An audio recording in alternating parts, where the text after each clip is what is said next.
This reading lesson is about the question types you are going to encounter on the ACT reading test. Now, why is it important to know the question types? Well, I will tell you.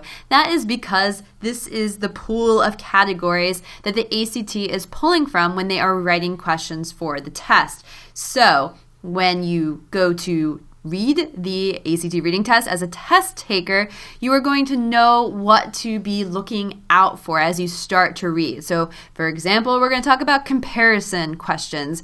If you know that the ACT likes to test comparisons, then when you see a comparison as you read, you are going to say, aha, there is probably going to be a question on that, and you are probably right.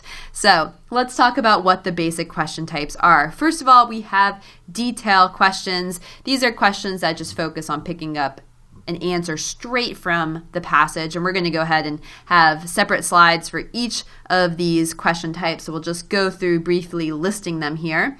We have main idea questions, comparative relationships questions, cause-effect relationships, and sequence of events questions. So those are the questions having to do with what comes before something else or what causes something else.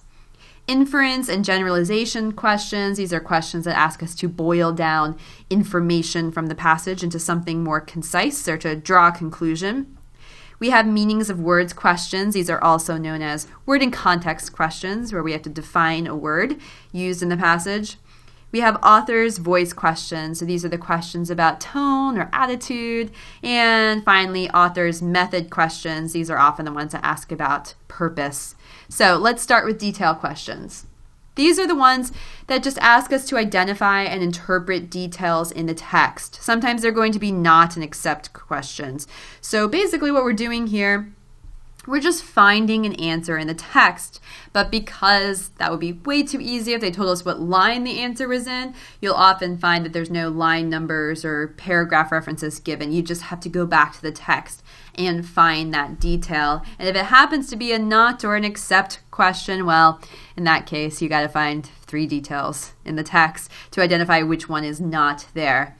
So this is an example of a detail question. The passage states that in comparison to 2005, the number of students who applied to more than 5 colleges in 2015 is higher, lower, the same, or underestimated. So we're just going to go back to the passage in this case, find where it talks about the students that applied to more than 5 colleges in 2015, and figure out if it's higher, lower, the same, or underestimated compared to 2005. That answer is going to be directly stated in the text. Piece of cake. Main idea questions are our next category type. Main idea questions ask you to determine the primary message of a paragraph, a section, or the entire passage. You're going to find that these are on every single passage on the ACT, so you want to be looking out for it as you read, looking out for what the main idea is. You also want to be watching out for any answer choices that are only supporting details, meaning they're only covered in one paragraph or even one sentence, not covering the entire passage. You'll also want to watch out for answer choices that misstate what the passage says. So maybe the answer choice includes the content that the passage is talking about, but there's one word in there or a slight twisting of the message that makes it wrong. So particularly watch out for those. Here's some examples of what main idea question stems look like. One of the main arguments the author is trying to make in the passage is that, or if we're just looking at one paragraph, the main purpose of the third paragraph is to point out that there are several hypotheses about.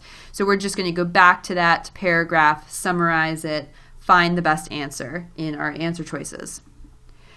Another category of questions are comparative relationship questions. So these are questions that you're looking for how 2 or more people or viewpoints or events or theories, etc. compare. So how do 2 people feel about each other? How do 2 theories differ from one another?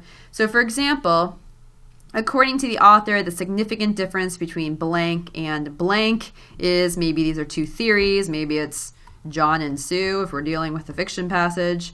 Whatever those 2 things are, we're looking for how they compare. Or according to the passage, the critics of blank differ from its supporters in that insert your answer here. So we're looking for a difference here between the critics of some particular theory or event and the event's supporters.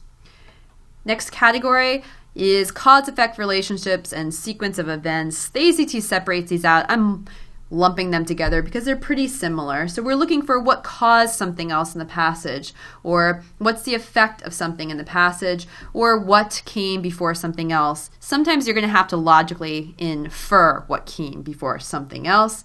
So for example, the narrator implies that her graduate school program directly resulted in her. So we'll need to find the part in the passage where she talks about her graduate school program and find out what happened after that and what did the graduate program cause.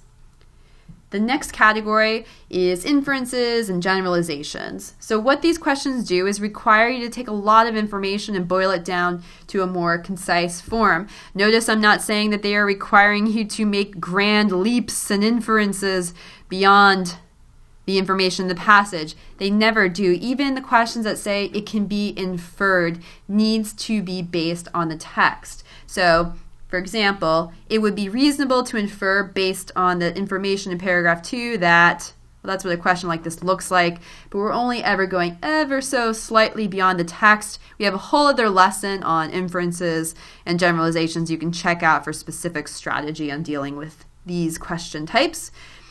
Or another example, the passage indicates that the boy was not surprised by the arrival of his mother because this whole indicates thing lets us know that we're going maybe a little bit beyond the detail. It's not going to be directly stated in the passage, but it's not going to be much beyond what's stated in the passage either.